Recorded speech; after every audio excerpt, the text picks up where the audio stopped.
Israeli नागरिक सुरक्षा agency ने बताया कि शुक्रवार को गजा में हुए सैन्य अभियानों में 50 लोग मारे गए।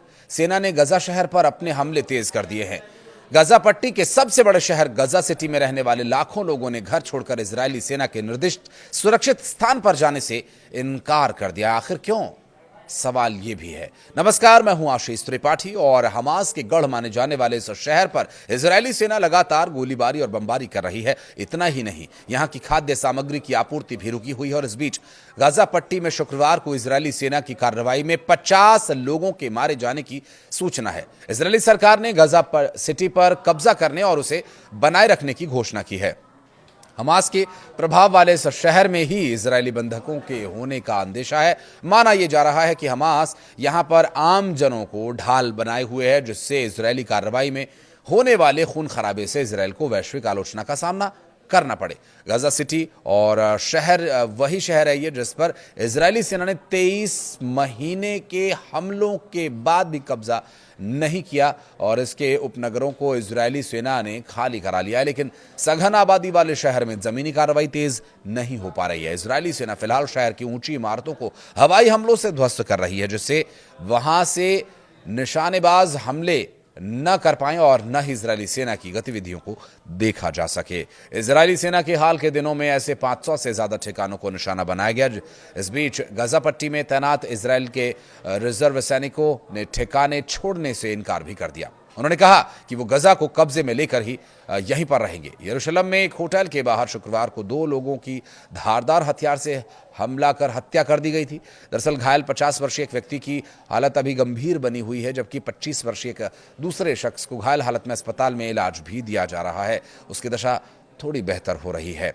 मरने वालों के अलावा इन लोगों को चोट भी आई थी। इजरायल पुलिस ने इसे आतंकी वारदात कहा था और इससे पहले यमन के हूती विद्रोहियों ने रविवार को इजरायल के एयरपोर्ट पर ड्रोन से हमला किया था। इजरायली सेना ने कहा कि हूतियों की ओर से दागा गया एक ड्रोन देश की बहुस्तरीय वायु रक्षा प्रणाली को भेदते हुए देश के दक्षिणी हवाई अड्डे पर गिरा और इस हमले में हवाई अड्डे की खिड़कियों के कांच तक टूट गए। इससे एक व्यक्ति घायल हुआ और कुछ समय के लिए वाणिज्यिक हवाई क्षेत्र को बंद रखना पड़ा। इजरायल का कहना यह है कि ड्रोन रेमन हवाई अड्डे तक पहुंचा, लेकिन इससे सीमित नुकसान हुआ। हमले के कुछ घंटों में उड़ानें फिर से शुरू कर दी गईं। इजरायली सेना ने कहा कि ड्रोन हमले से पहले कोई चेतावनी सायरन नहीं बजा। घटना के बाद ये जांच की जा रही है कि ड्रोन को पहचानने में आखिर नाकाम कैसे हुए ये, और नाकामी क्यों इनके लिए एक बड़ा सबब बन सकती है, क्योंकि बहुस्तरीय एयर डिफेंस सिस्टम को फेल कर देने वाला ये ड्रोन कैसे वहां तक पहुंचा, ये गंभीर चिंता होगी।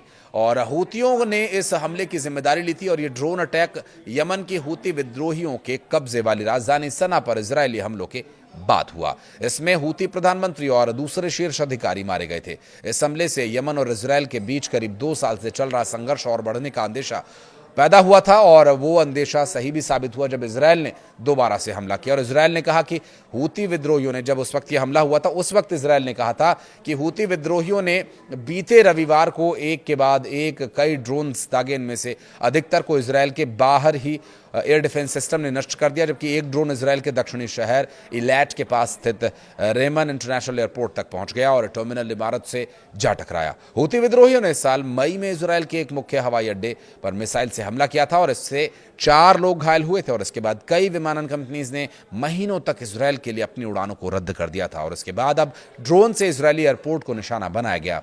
दूसरी तरफ इजरायल को लेकर अमेरिका अपने ही जाल में फंसता हुआ भी दिखाई दे रहा है, क्योंकि कतर पर इजरायली हमले के बाद अमेरिका के सामने अपने दोनों सहयोगियों के प्रति बैलेंस बनाना एक गंभीर चुनौती हो गया है। इसलिए अमेरिकी विदेश मंत्री मार्को रूबियो ने कतर के प्रधानमंत्री से मुलाकात की और अब वो इजरायल जाने वाले हैं। आपको बता दें कि इजरायल ने दोहा में हमास के सदस्यों को निशाना बनाते हुए हमला कर दिया था।